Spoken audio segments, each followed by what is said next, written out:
হাবিবুল হামিদ হাবিবদেরকে কারাগারে আটকে রাখা হয়েছে।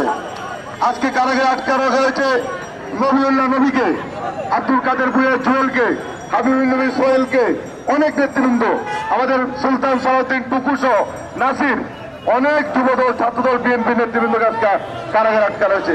আমরা আজকের এই মানববন্ধন কর্মসূচি থেকে সকল গ্রেপ্তারকৃত নেতৃবৃন্দের আমরা মুক্তি দাবি করছি। প্রিয় বন্ধুরা, আজকে এই সরকার শুধু হাবিবকে কারাগারে আটকে রাখেনি, আজকে সারা বাংলাদেশের গণতন্ত্রকে আজকে কারাগারে আটকে রেখেছে।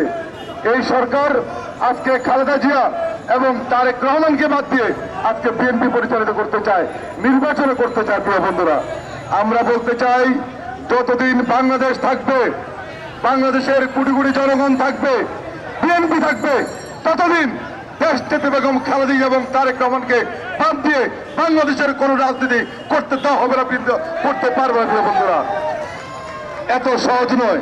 অনেক চেষ্টা করেছেন, খালেদা জিয়াকে বাদ দিয়ে বিএনপি পরিচালিত করবেন, তারেক রহমানকে বাদ দিয়ে করবেন, পারেন নাই, আগামীতে পারবেন না।